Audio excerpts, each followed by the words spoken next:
And following directly up from our previous episode of Pokemon Y, where we got the 6th gym badge against Fairy-type Valerie, we have a cutscene as soon as we exit the gym, it would seem.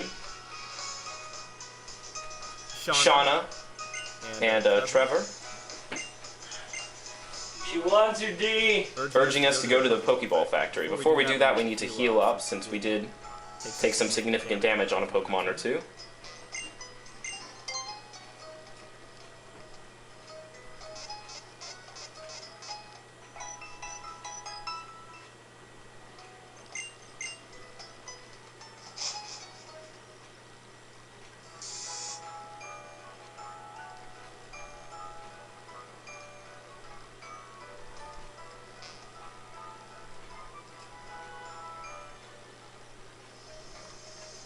And onward we go, Pokeball Factory. Rather remote location for such an important technological thing.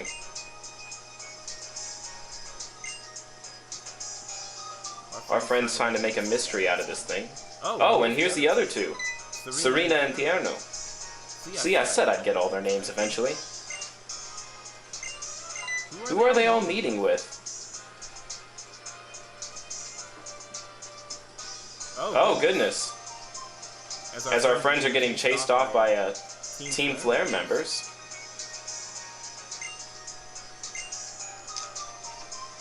So they run off the guard and leave us to infiltrate the actual place. I see how this works. See if we can explore the maze, find any potential items or something. I actually quite like the hedge mazes in this game. They work very well with the camera. Unlike Lumio City. Or Azure Bay, as Antilles just mentioned. So there we got a Max Ether, greatly restoring the power points of our moves. Actually, which reminds me, I do want to check briefly if I have a PP Max yet. And it looks like I do not, only PP up. Okay, continuing on. Nothing in this abandoned corner that I can see. And the other half of the hedge maze. See an item lurking.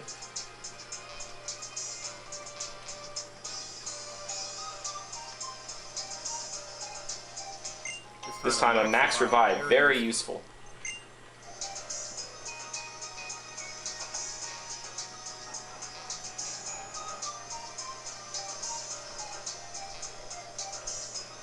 Okay, and that seems to cover the exit of the place. So where exactly are we headed? Is this a giant garage? Yes. Go on straight in. Oh, wow. It really is a factory for Pokeballs. Lots and lots of them laying around.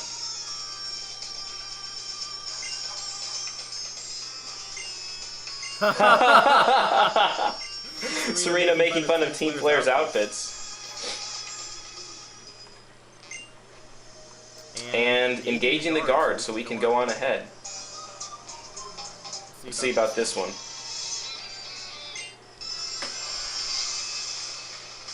Here we go. Nameless Team Flare Grunts #1, Toxicroak. Oh, a horrible tight matchup as we lead with... Oh no, I thought we had jump... Whoops. This is not such a bad tight matchup for the Toxicroak, but we're gonna switch out for Delphox.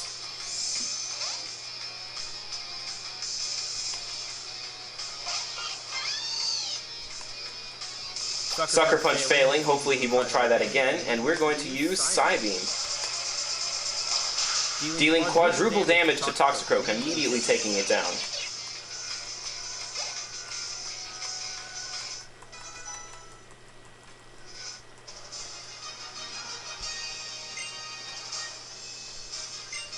Our casual outfit seems to intimidate these grunts. Actually, I kind of preferred my old outfit, but he refuses to move out of the way, so onward we go. Now we have the choice of continuing on the belt or engaging this grunt. We'll engage the grunt.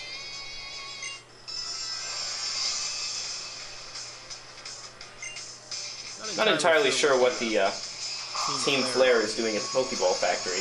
It doesn't seem like they're invading it, it seems more like this is the actual workforce, so... I don't know. Could our Pokeballs across all these different regions be provided by the evil team?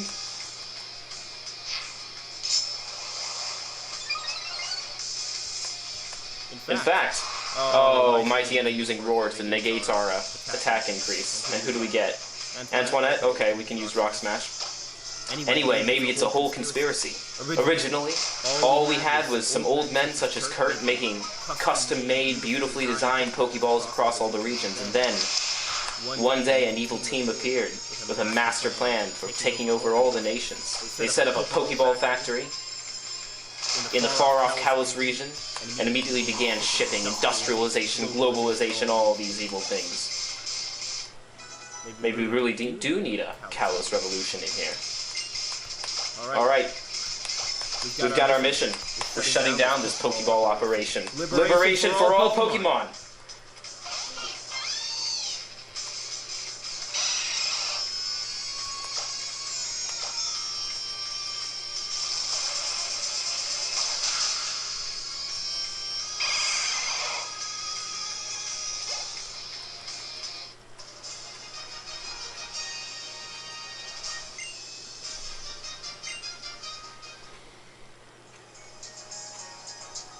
Fortunately, this... oh, here we go.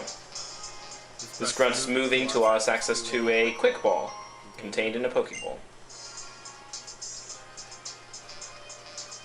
And we have no other access, so hop back on the conveyor belts, see what's lurking over here, which is nothing.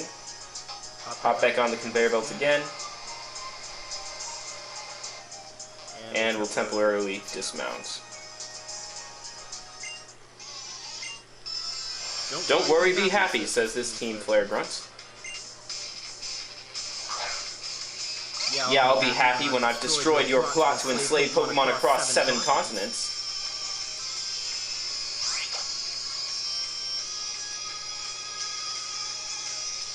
Honedge immediately getting a rather bad matchup though once again. Clearly I need to switch out the order of the party members for this one. Honedge, you were useful against the gym leader, but here you're a little bit out of your element. Scraggy leading with a scary face, trying to lower Delphox's mighty speed stat. Delphox has Flamethrower, a neutrally effective hit, but targeting Scraggy's weak special defense, which is enough to take it down. What's up next?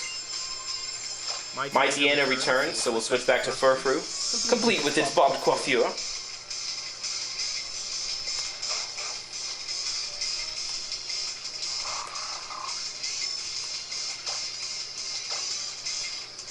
And lead with the Rock Smash.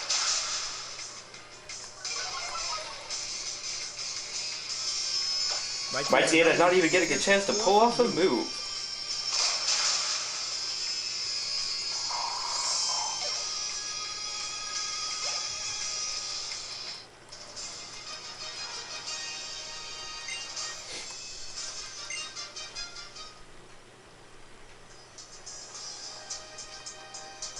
But the grunt refuses to move out of the way, so we're still stuck in the same approximate area.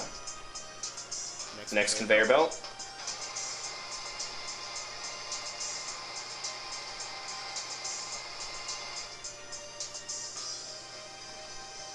I'm kind of obnoxiously fond of conveyor belts. I quite like this dungeon already. Timer Ball is next. It does make a bit of sense that the Pokeballs that would be laying around in a place like this are all, well, they're all Pokeballs. And now we have a few alternating paths, so let's take the first branch, if I can actually get in there, and explore around here. What have we got? What? We can reverse the direction of the conveyor belt, it would appear.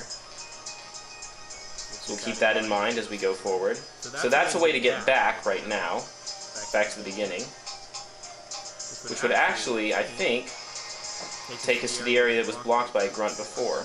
Interesting.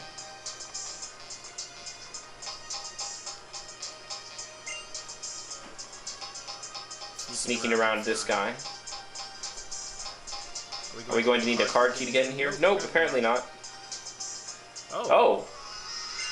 So clearly we've taken the shortcut through this factory.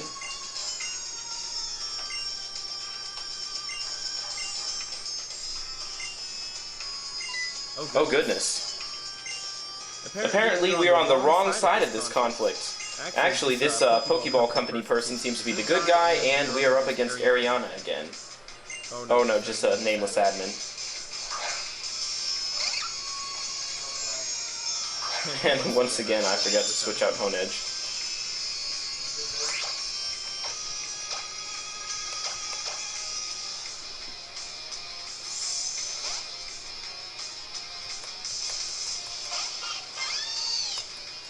Scraggy going to lead with Payback, a super effective move, but not as powerful as it would have been if we'd already hit the Pokemon. So we'll try out Flamethrower once again.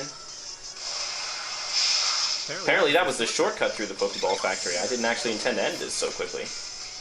There are more items and potential grunts to defeat. Blastoise hitting level 48, becoming the closest Pokemon to level 50. And in fact, let's go ahead and switch to it for this battle against a Houndoom that's coming up next.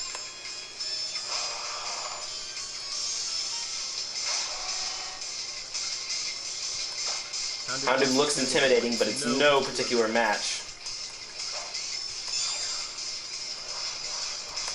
for Mega Blastoise.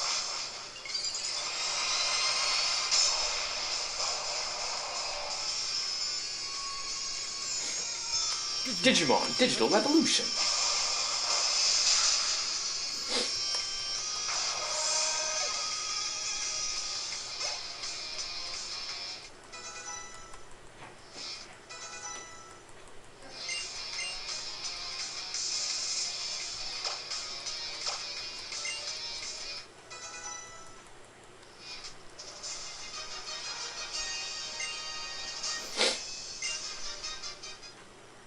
Thanks, Nameless Admin, for your cry of what?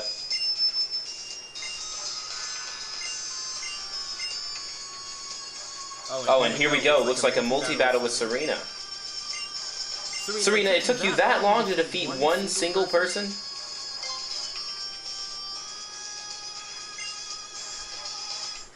Alright, let's go.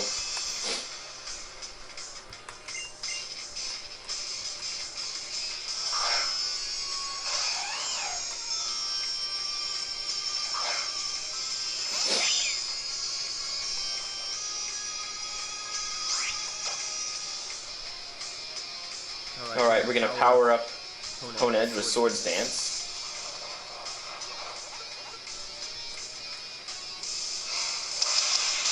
While Liepard tries to take us with the Surprise Astonish. Yase going to use Light Screen to increase our team's special defense against any moves Manectric might want.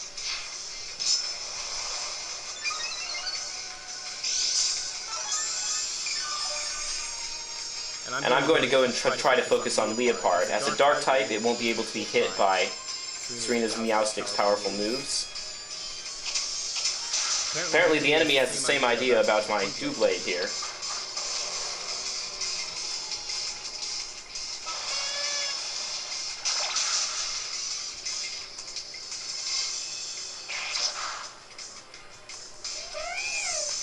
And a single powered up cut finishes off Liepard. And ends the turn. So next up is Manectric. So I'll use a powered up Shadow Sneak and try to take out as much of it as I can. Leaving just a little bit left for Meowstic to take care of here. Meowstic getting hit by a powerful bite, but finishing off Manectric with Psychic.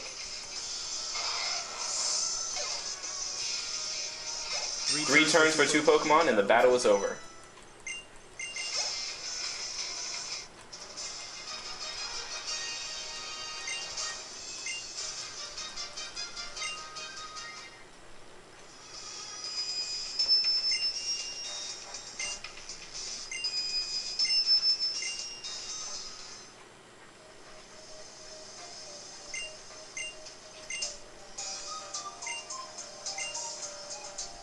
A Master Ball or a Big Nugget? Well, that's not a difficult choice.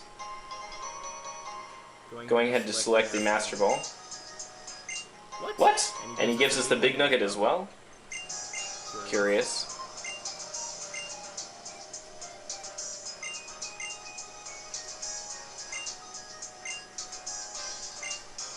But it looks like the Pokeball Factory has been emptied. Stocks are going to be high. There'll be inflation in the Poke Centers.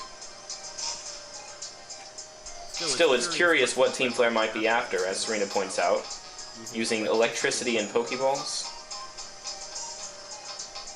It's actually not a particularly difficult little mini-dungeon here. Oh, and here are the scientists. Making the same predictions about inflation that I was talking about. Oh, and here's even a helpful trainer that'll rest us up. Which is really lame, considering that in past games when we had somebody rest us, it was in the middle of a long dungeon, like the Sylph Tower in Saffron City. Times have changed, my friends. Pokemon just ain't hard no more.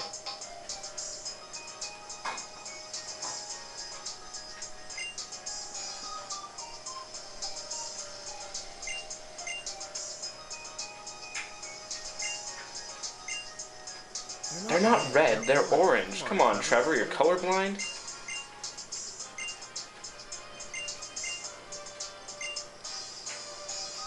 As those two leave for Dendemil Town, Shauna cheering us on. Serena and I seem to be the only ones who are aware that Team Flare is such a problem. Let's see if I can get back to this guy over here.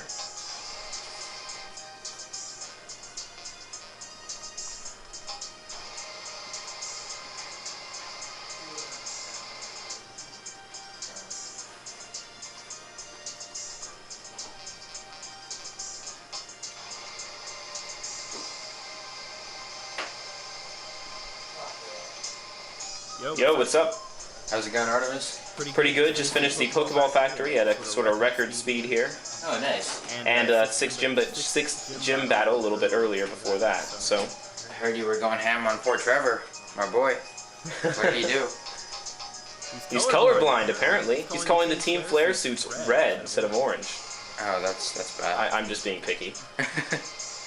Now I've got to see what happens next here. I managed to finally get my Umbreon yesterday.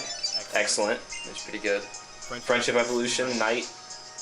And you kept it from being Sylveon how? Just kept off the Fairy type move? Kept off the Fairy type move, and I didn't get I got into 4 hearts. Apparently you need 3 for Sylveon, but Umbreon, as long as he doesn't have a Fairy type move, or Eevee rather, he'll evolve into Umbreon or Espeon. Good to know. But the Pokemon to me is purely just that affection, whereas the friendship is still the same, where you have to do old stuff like Luxury Ball, Sooth Bell, Battle and Massages, so. Makes sense. Yes, indeed. Anyway, I'm going to continue on here while I've got 12 minutes left in this bit. Alright. So our next town is Dendemil, or something along those lines. We have the typical another route.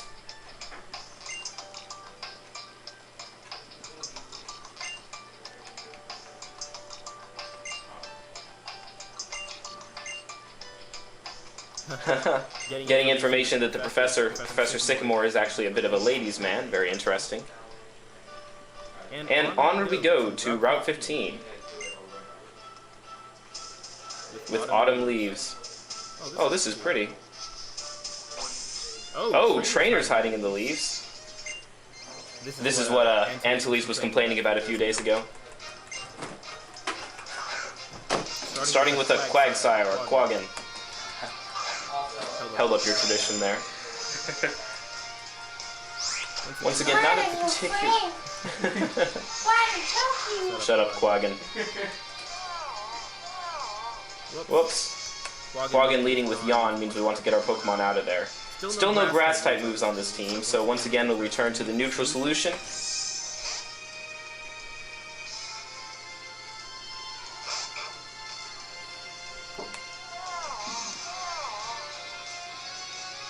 Even his yawn almost sounds like he's saying it. Quaggin loves you. Alright, now we're going to move out to Sylveon. Try out the new Fairy type move.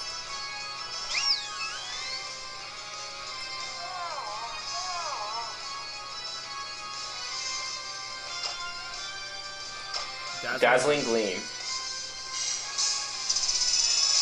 Almost like a Fairy type Hyper Beam, dealing insane amounts of damage to Quagsire. Quagsire was predicting our switches and has now put Nymphalia to sleep.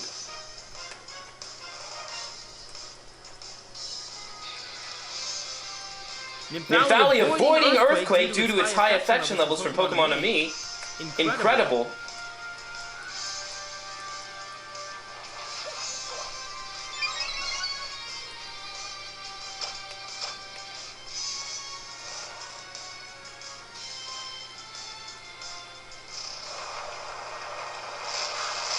But Earthquake is used again, this time hitting itself. Nymphali waking up early from the sleep. And now we'll hit Quagsire with one last quick attack before it can put us asleep again. And Quagsire is down.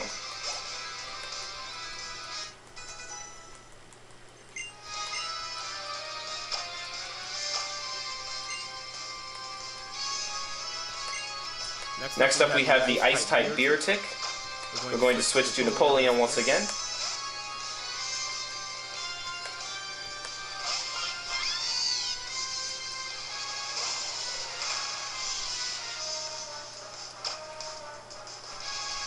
And we'll immediately hit it with a flamethrower, trying to melt it before it can do much.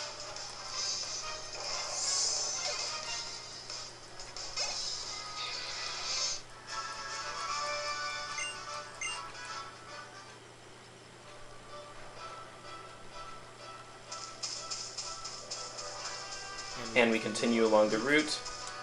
Seems like a dead end, and where there's a dead end, there's usually an item. Actually, that was curious. I'm not sure how we were supposed to see that one, because it was not actually a dowsing machine item. Can we skate on the leaves? Yes, we can. And our first wild Pokemon of the route is Skorupi, which was actually caught from an earlier route, so there's no need to pay too much attention to it.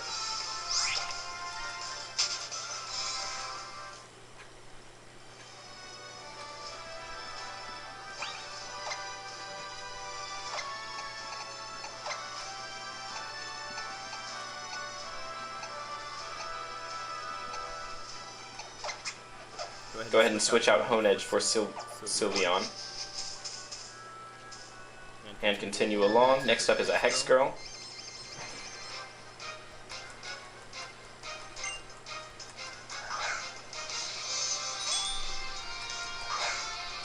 Leading with a Chimecho, a Psychic type, and potentially weak.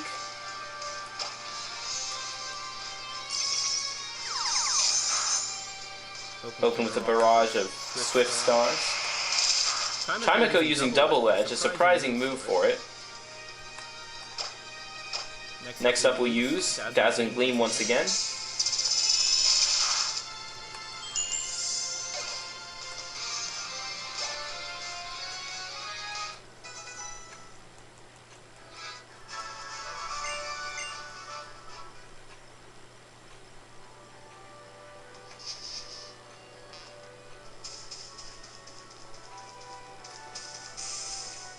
Here we go. There are leaf piles here which represent either trainers or items, so we'll start looking through all of those.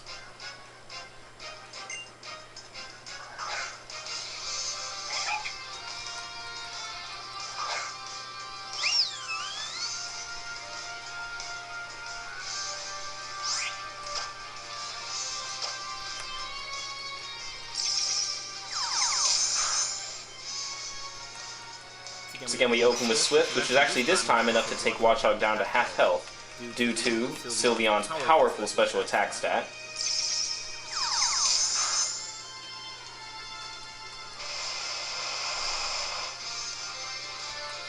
Watchog using Psych Up, but there are no stat changes to copy, so it's really just wasting a move and set itself up for a final defeat.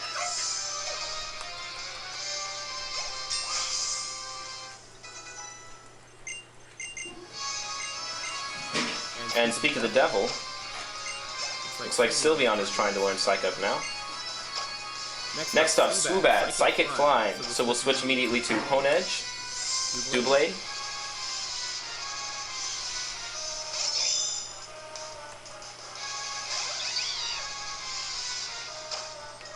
and cut straight to Shadow Sneak. Hitting from behind and immediately knocking out the Swoobat. Last up, Seadra. So we're going to have a Kelp versus Kelp battle, Seahorse versus Seahorse. Kelp. Funny.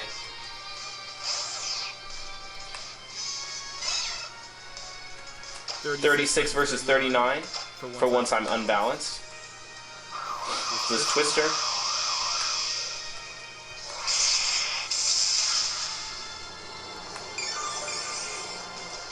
What? Might Sprout actually win a battle for once? No. Impossible. Antilles, I'm slowly coming to realize that I really and truly should have gone with Bulbasaur as my Generation 1 starter. It would have rounded out this team far, far better than Blastoise. Told you so. Yep. But no, you just had to be a douche. Yeah.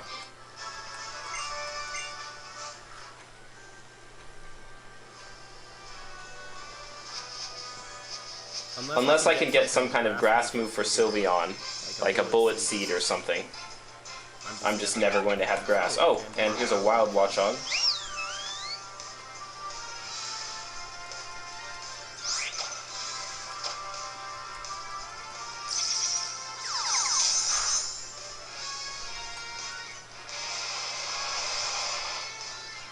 So, I have confirmation that, fights with your friends / post game stuff affection does not affect. Because I'm in Battle Tower right now, in the Battle Mansion right now, and affection does not play a key in it. I see.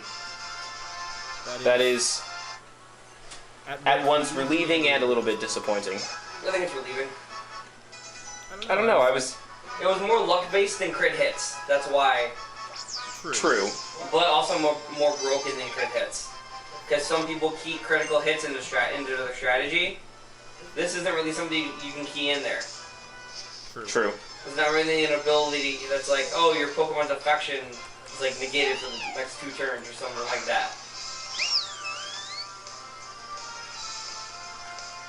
That's true. Also, they probably don't want to build a combat system like that into abilities and things, because then they have to hold on to it for future generations. Yeah.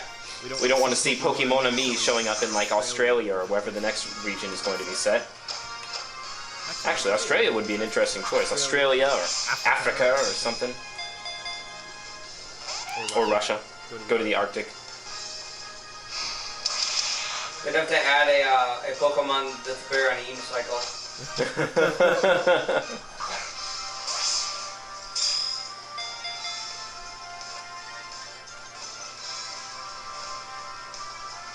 So apparently my Great Ninja has a ridiculous special attack because I'm one-hitting a lot of level 50, my own levels.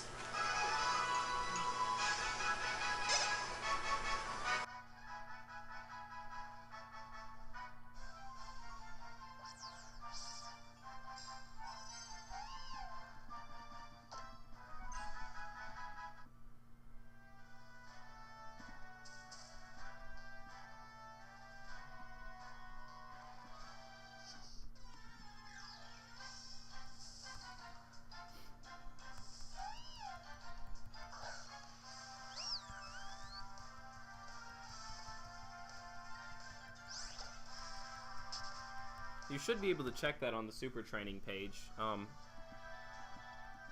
bit. I'm still on my range streak, so. Oh yes. Are you in the Battle Maison? Yeah. Something I'll be very curious to check out. Although, without being able to bring over my old Pokemon for a while, I'm not exactly sure what I'm going to do about playing this game competitively. That's the thing. My Great Ninja, just conveniently, his special attack is absolutely amazing, and I'm one-hitting everything. Even though they're at the same level.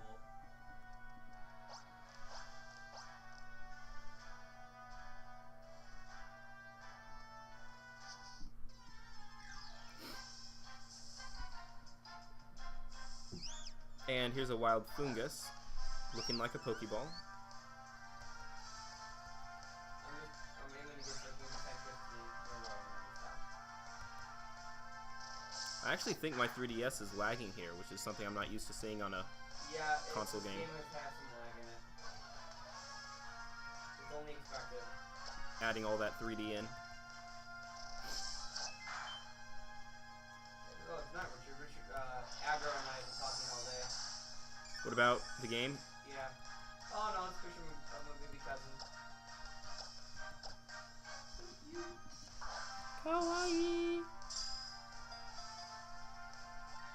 Looks like I'm gonna have a few things to go back and finish on this route afterwards, but I'm just trying to get through it quickly.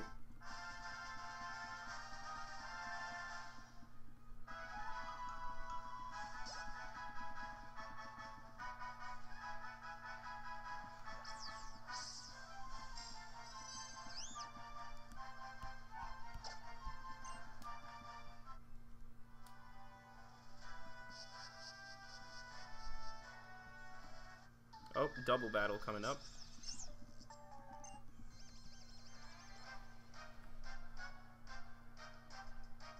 Mysterious Sisters, Rune and Ream.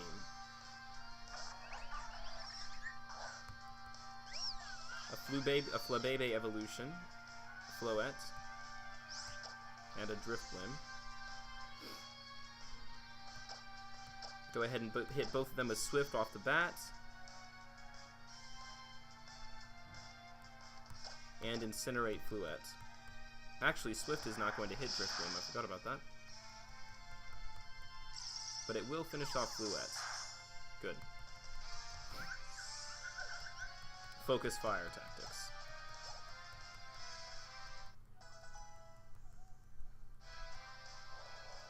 And Driftblim leading with Shadow Ball. Super effective on Napoleon. Actually dealing almost half its HP in damage.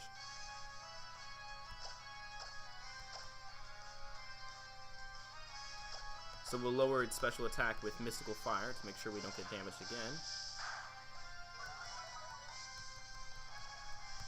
And Nymphalia follows up with Dazzling Gleam, which is enough to take it out. Very, very, very high special attack on Sylveon. I'm actually curious to see what niche it plays in the EVs. So far we have one of them for each different value that a Pokemon can have. Yeah, each stat. Plus Flareon, which is sort of the unfortunate oddball out, which is supposed to be balanced, but just ends up ineffective. And Cracked Wall is a new Rock Smash item, giving us a protein.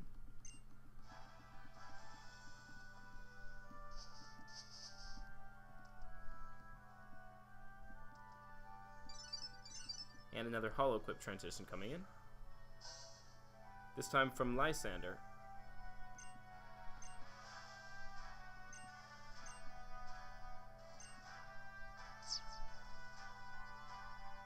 Babbling at us about Mega Evolution again. Come on, buddy, cut to the chase. I know you're with the bad guys. The hair gives it away, doesn't it? It really does. And next up on Who's That Pokemon? Another Liepard. I actually used Liepard in my first playthrough of Pokemon White version.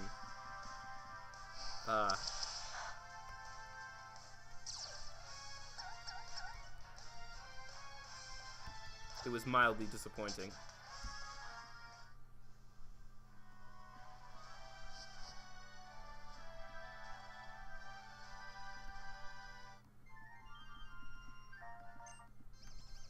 A little trainer challenging us to a fairy-type battle. Fairy Tail Girl. Leading with the Electric Mouse again.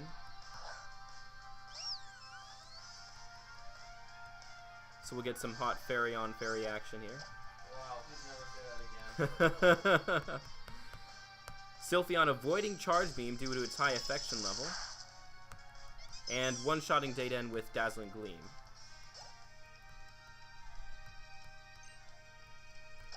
Next up, Artemiis. So we'll switch to Napoleon for fire types.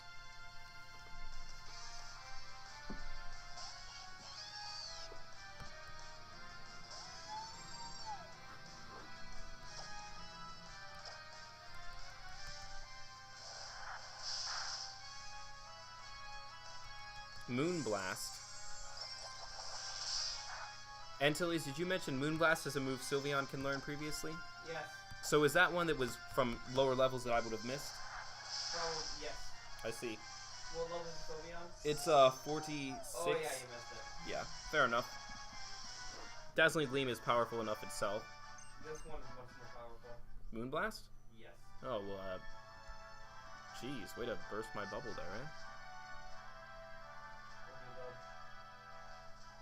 Alright, down here we have Route 16.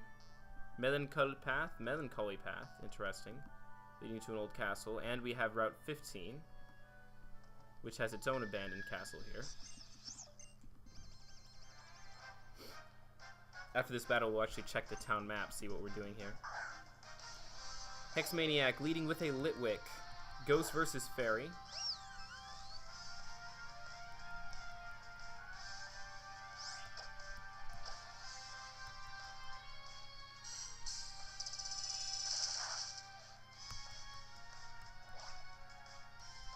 Ah, but Litwick also shares the fire type, which means that Dazzling Gleam is not very effective, so this is not the best matchup.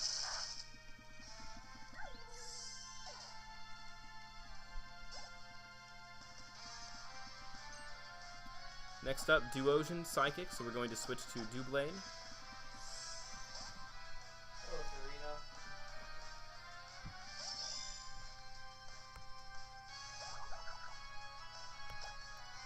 Lead with Swords Dance because Duosion has good defenses.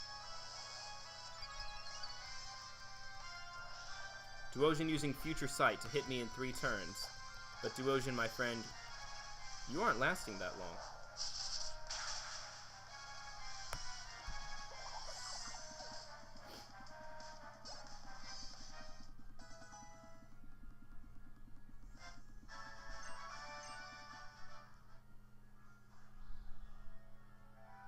I guess you got a Mega Ray. Serena. Yep. Nice.